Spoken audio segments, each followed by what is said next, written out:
In this episode, I'm going to tell you about some weight that I gained.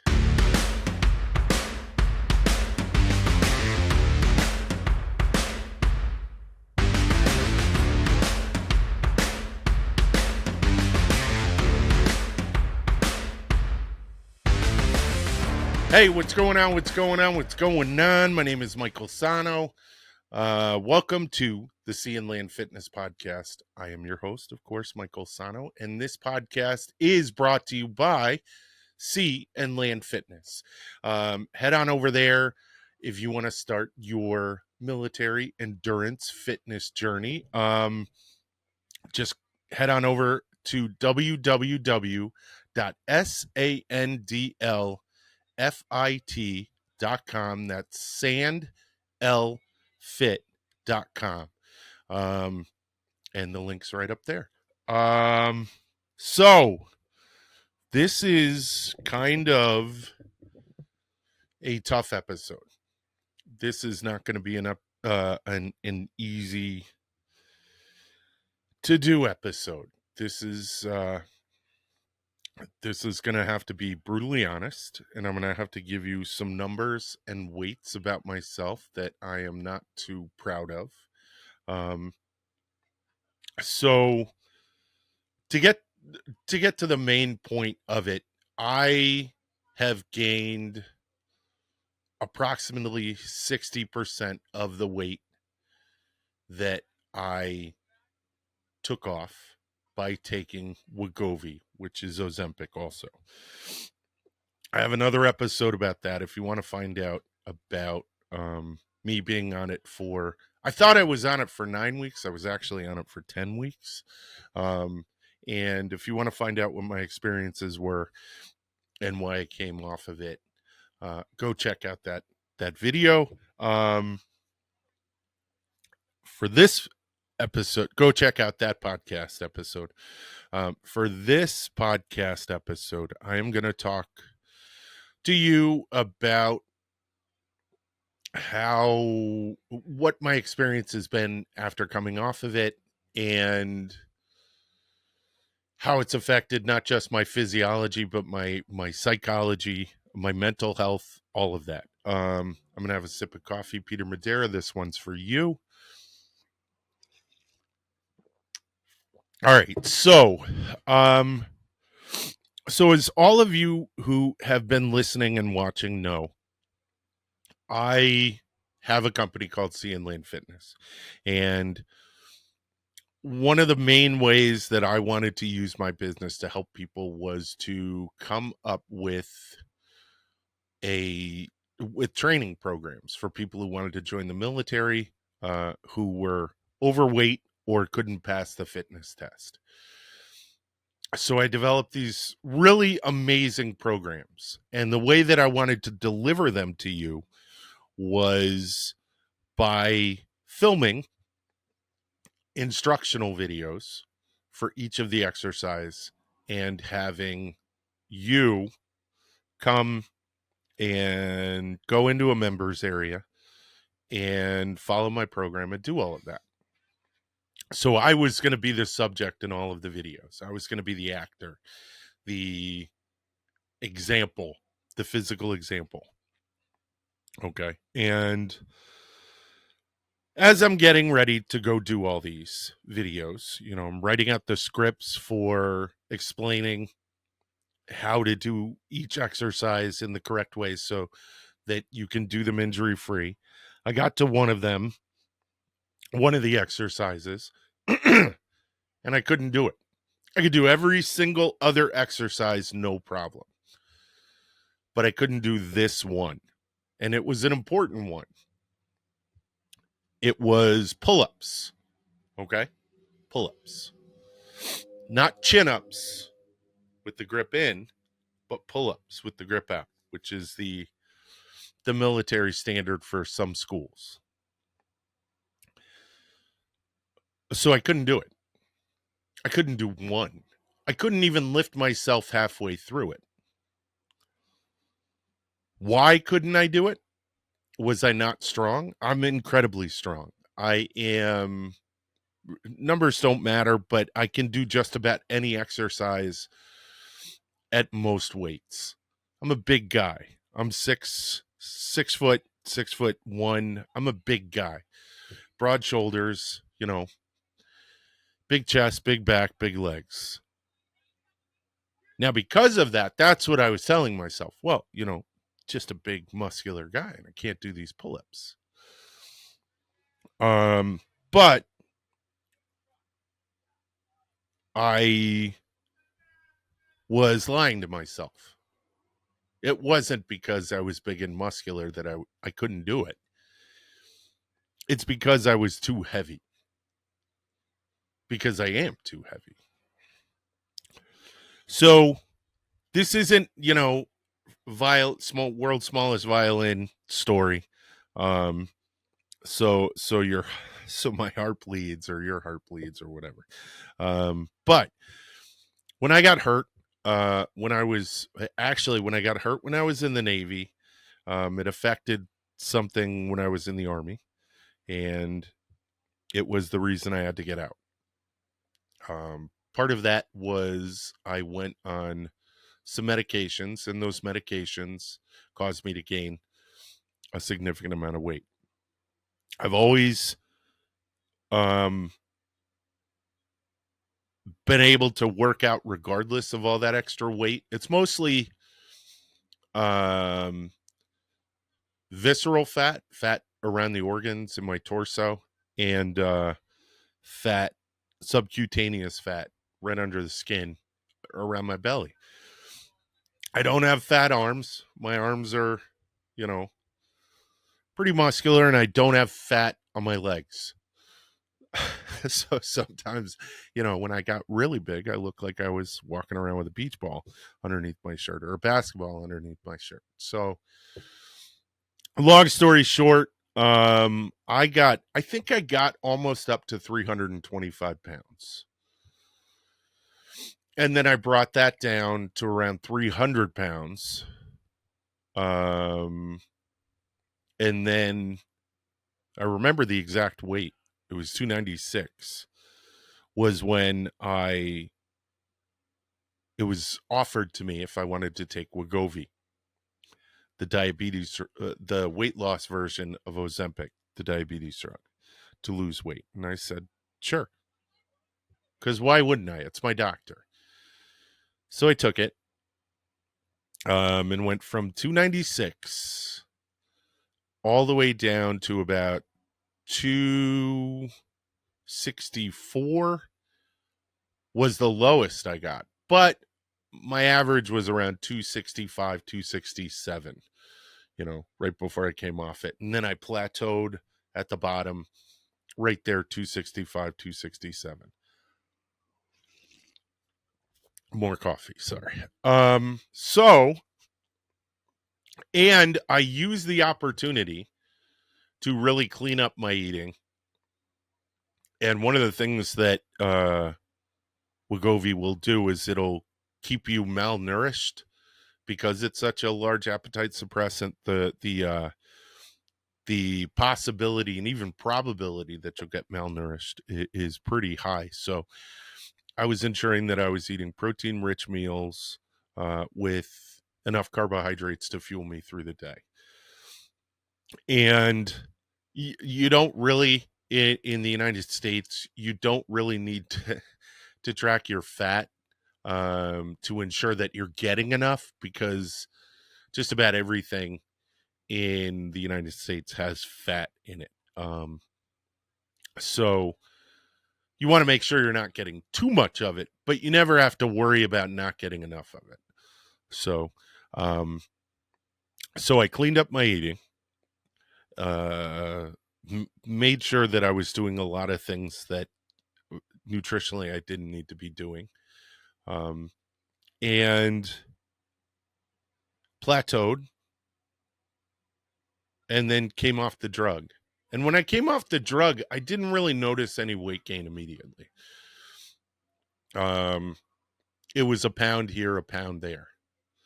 And I was staying off of the scale because I was only watching my weight gain while I was on Wegovy so that I could track the data points across time and figure out, okay, this is how much I'm losing at this dosage. Now I plateaued for X number of days. What's going on here? So once I got off the scale, I wasn't really paying attention to it. But then I'm jazzed. I'm excited. I'm getting ready to do all these videos. I feel like I look good. And as I'm writing them, I'm looking at, pull-ups. And I went and tried to do one, and I couldn't do it. Watched a bunch of videos on suggestions for pull-up progressions. And I'm getting through those, but and started doing those, adding bands, adding like 3 bands, exercise bands, and then taking one away as you get stronger. And implementing, eccentric, that's where you hold and then just lower yourself in order to strengthen the back muscles and the triceps and stuff like that. So I'm looking at all this stuff and I'm like thinking, well, shit, what do I do? Do I get someone else? Do I pay someone to do all the exercises? Then it's not my program that I'm giving to people in my head. Then it's not me giving that to them. I'm just the writer and the narrator. And for me, that wasn't, I love the concept of lead by example, which is why I'm making this video and being totally honest with you. So I finished taking it, I think, in February. And since February, I have gained, remember I said I was at around 265. I am now up to 280. This morning I was 282. Yesterday I was 280. And it's a gut punch because I even got up to 286 one day. And I realized, holy shit, it's all starting to come back. So I started doing the math, looking at how much weight I'd lost, dividing that by, doing all that fun fitness algebra. And I gained 60% of my weight back. I'm at 283 and I was at 296. I'm over 10 pounds away from where I was, which is kind of a comfort to me. As yesterday, if I take yesterday's 280, I'm 16 pounds away, which is a nice thing. I don't want to get in that. I don't want to get in that 15 pounds away, but I got to tell you, it's really screwing me up mentally. It's depressing me. It's making me aggravated. And then the other thing is I can physically feel the weight as I go and do things, because I noticed when I was 280 versus 283 and 284, 286, all that, I felt significantly lighter. I felt like it was easier to move. And there is a physical struggle with moving when you're heavier. Your knees hurt. Your back hurts a little bit because of the offset of your center of gravity from your belly. But it sucks. It sucks that I went off. It sucks that I went off my diet. Or not my diet. It sucks that I went off this drug, which starved me basically by taking away my hunger. And that as I went through it, I made a conscious effort to develop a nutrition plan afterwards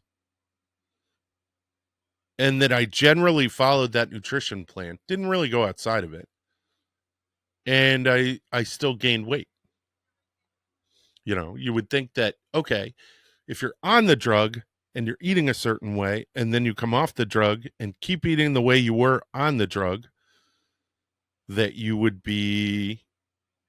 start gaining weight. Now, I will say some of my portions have increased a little bit, but not by very much. But it could be they've increased by 500 calories. You know what I mean? It could be they've increased by 1,000 calories. And that's actually what I'm in the middle of right now, is trying to find out, like, all right, so I love beef bologna. I am I'm the old school bologna guy. So I love beef bologna. One of the changes I made was to get away from not store bought, well, yeah, mass produced store bought bread, and to find a company that makes bread like the old recipe: flour, water, all that. Okay. And I found one, and it's called Heidelberg, and they're amazing. And I actually would love to do an episode on Heidelberg bread. I think I'll get a bunch of it and then just come and talk about how getting base ingredients in your bread changes the entire stay away from carbs concept, because you're actually getting good nutrients out of the bread versus this chemical concoction that's bread now.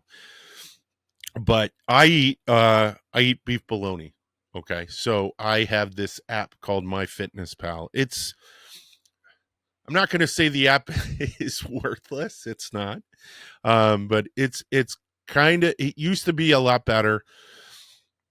And it's not as great as it was. But one of the things that I will say about it is that it has the best library for calorie tracking. It really does. So I'll use that. And what I did was, I was looking, all right, I had 8 slices of bologna on and there, I don't get them cut thick. I get them cut really thin. So I had 8 slices of bologna, little bit of mayo, and bread. That was it. I don't have cheese on my sandwiches just because that's a calorie bomb. Cheese can tend to be a calorie bomb. It's good to have it sometimes when you want it, when you're craving it, but not all the time. If you can go out without cheese, that's usually kind of a good thing. So I had my 8 slices, and I looked at it, and it was like 700 and something calories, and I was like, wow, holy cow. All right, why don't I drop it down to 6, which is, so my son loves bologna too. I love this kid. So I make him bologna sandwiches. His have only 6 slices. So I'm like, you know what? I'm going to do that. I'm going to have 6 slices. And that's the way that I'm kind of going. That's what I'm trying to do. Like, I just had this morning, I did have the cheese this morning.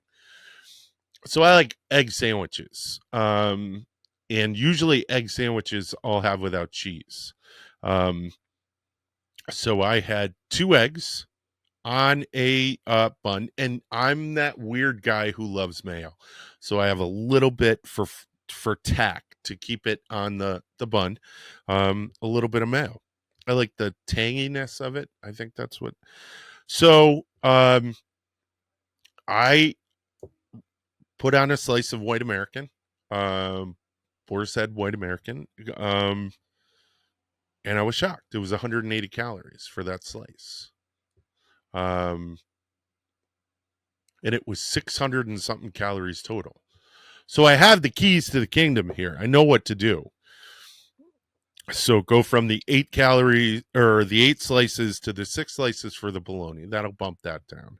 Get rid of that cheese on that egg sandwich. Boom, I'm done there. And I did something else that was really weird. So I have my big meals, my protein dense meals during the day. Okay. So I usually eat about 3 meals and a snack. One more sip of coffee. Hold on. And so I'll have that breakfast sandwich or that bologna sandwich for breakfast. Or another thing that I did was I like the chicken salad at Sam's Club. But what I decided to do now instead of that is I bought a package of rotisserie chicken that's cooked and pulled at the grocery store. And I'm instead going to have rotisserie chicken with a little bit of mayo on the same bread that I had. So instead of all the mayo from the chicken salad, I'm just having a little bit of mayo, and it's just a rotisserie chicken sandwich. And sometimes I'll have that for breakfast or lunch or whatever. But what I'm going to do is I'm going to have one of those three things. I'm pretty easy. I can stay within the same food area. So all three of those things reduce calories. All three of those things took away some of the fats that were ballooning up my calorie count in my meals. And then for dinner, I can have a salad. I can have whatever I want on it, and the salad can be as big as it is. And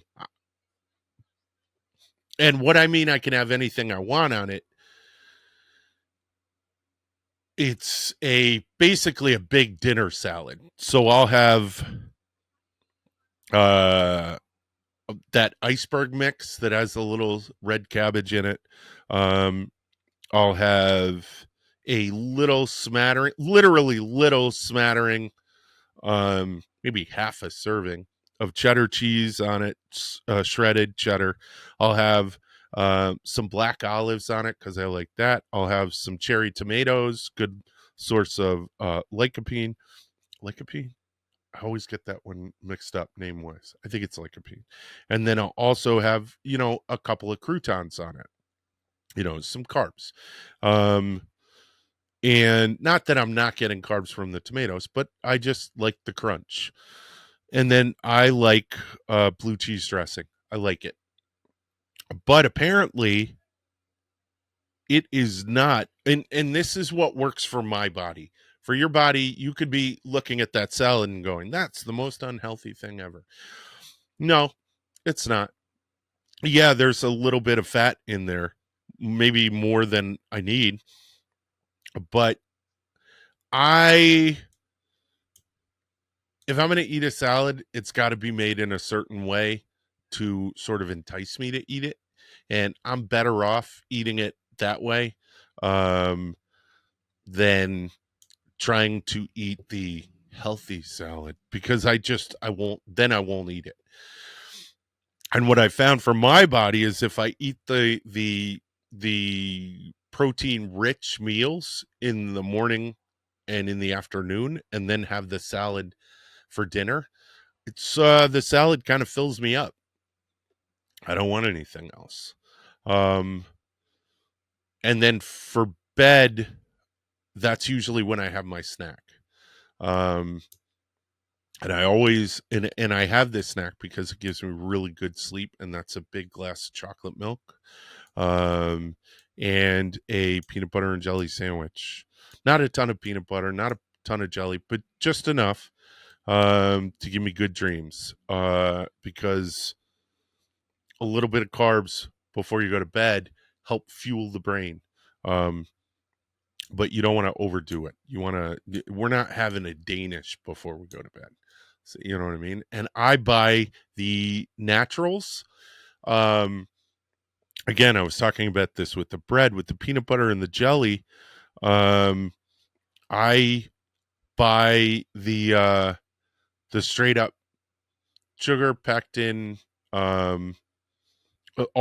the normal stuff you would use to make jelly or jam yourself. And it's funny because I was looking at the jam from Poland, the jelly from Poland, and it has the same exact ingredients. And the reason that's so significant is because they have really strict nutritional rules. on what you can put into foods. The EU has them and Poland has them. Jak się masz to all my Polish listeners. But and the same goes for the peanut butter. I like the chunky kind. But the peanut butter has literally peanuts, a little bit of oil, um, for mixing and stuff like that. But it is, I like the, if you're looking for stuff, don't go sugar free. Look for the natural, um, base ingredients. If there's less than 5 ingredients on there, you're doing awesome. But my whole thing is portion control now. That's what I've got to focus on. I've got to focus on portion control. I've got to focus on going into a 500 calorie approximate deficit. I don't track my calories. I will track how many calories are in a certain meal because I am a repetitive eater in the sense that I will eat the same thing, day to day to day. But I find for me personally, when I start to track my calories over time, it leads to disordered eating. It leads to weird thoughts about what I should be doing with my nutrition. Like, oh, maybe I need to go work out to work this one off. And it's, I so much more like to listen to what my body wants, to try to get through the mental noise of where is this craving coming from? Is this a hunger craving? Is this a nutrient craving? Um, you know what I mean? There are times when a craving is our brain's way of telling us we need a specific nutrient. And you need to interpret those in certain ways. Like, I know that there are times when I'm craving chicken parm that I need to follow it because I don't normally eat chicken parm like ever. But like, I'll be out with my wife and we'll be at the diner, which, by the way, diners have the best chicken parm. I will go to my grave saying that. We'll be at the diner and I'll say, ooh, I want some chicken parm. Follow that craving, you know, but only eat a certain portion of it. Take the rest of it home. Make a couple meals out of it.